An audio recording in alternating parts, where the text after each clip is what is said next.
আমার ধারণা আমাকে দেখে মনে করছে পাবনার হেমায়েতপুর থেকে ছুটে আসা কোনো পাগল ছাড়া আর কিছু হবে না। আপনাদের মতো মানুষেরা আমাদেরকে মানুষ বলে না, বলে আমরা সুইপার, বলে আমরা মেথর। ছোট লোকদের পক্ষ থেকে আমি তোমাদের কাছে ক্ষমা চাই। ওই ময়লার ভাগাড়ের কাছে হাজির হলাম, ততক্ষণে একদল লোক যারা এই ময়লাগুলা বেলচা দিয়ে ডাম্পিং ট্রাকে উঠিয়ে শেষ করেছে, এখন বেলচা ছুঁড়ে ওখানে ফেলে দিয়েছে। তাদেরকে গিয়ে সালাম দিলাম, 5 জন লোক, আসসালামু আলাইকুম, জবাব দেয় না, মুখের দিকে তাকায়। আবার সালাম দিলাম, আসসালামু আলাইকুম, এবারও জবাব পেলাম না, আবারও মুখের দিকে তাকায়। এরপরে বললাম, কি ভাই আপনাদের মধ্যে কি কেউ মুসলমান আছেন? একজন ভীষণ রাগ করে বলল, আমি শুধু মুসলমান না, বাকি ওরা তো সব মুসলমান, তো জবাব দেয় না কেন?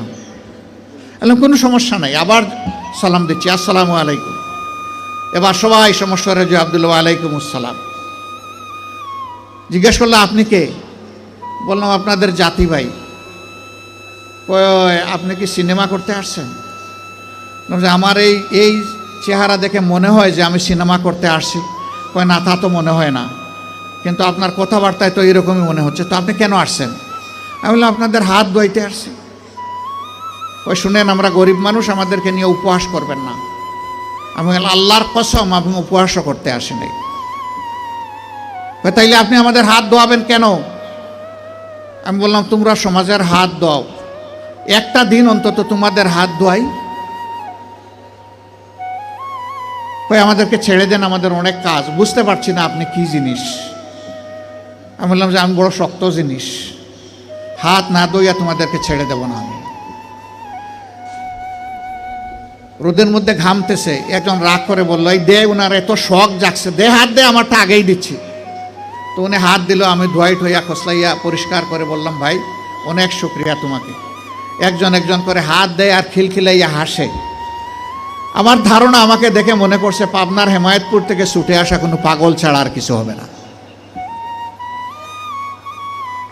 হাত ধোয়ানো শেষ। এবার আমার 2 সঙ্গীকে বললাম যে একটু খাবারের প্যাকেটটা দেন। বললাম না না, এগুলো লাগবে না। কেন লাগবে না ভাই? তোমরা তো চাওনি, আমি খুশি হয়ে দিচ্ছি, একটু নিবা না? জি না জি না জি না, এগুলো আমি বললাম যে বলো তাইলে কোনটা থেকে খেতে হবে, আমি আগে খাই একটু, তারপরে নিয়ে যাও। তখন একজন বলে তাইলে ঠিক আছে দিয়া দেন। বললাম হ্যাঁ, দুনিয়া অনেক কিছু ঘটে। হাতে নিল, নেওয়ার পরে একজন একটু দীর্ঘ শ্বাস ফেলে বলল, তাহলে আমরাও মানুষ। আমি বললাম কেন এই কথা বললেন কেন? জি না, আপনাদের মতো মানুষেরা আমাদেরকে মানুষ বলে না, বলে আমরা সুইপার, বলে আমরা মেথর।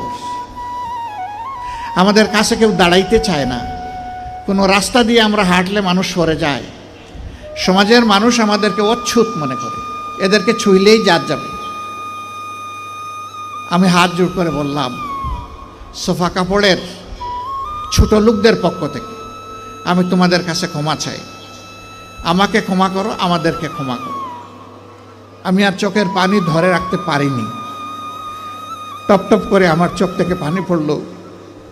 যে মানুষগুলো তাদের জীবনের পরিশ্রমের বিনিময়ে সমাজের চাকাটাকে চালু রাখে, আমরা কিনা তাদেরকে মানুষ বলি না, আমরা তাদেরকে সুইপার বলি, মেথর বলি। আমরাই কমজোর। আমি কাঁদতে কাঁদতে এসে আমার গাড়িতে, আর ওরাও আমার সাথে কেঁদে কেঁদে তাদের গাড়িতে উঠে গেল। সম্মানিত ভাইয়েরা, কেন এই ব্যবধান? এদের ছাড়া কি এই সমাজ চলবে? যদি না চলে তাই এই সমাজে তারা একটু স্বীকৃতি পায় না কেন?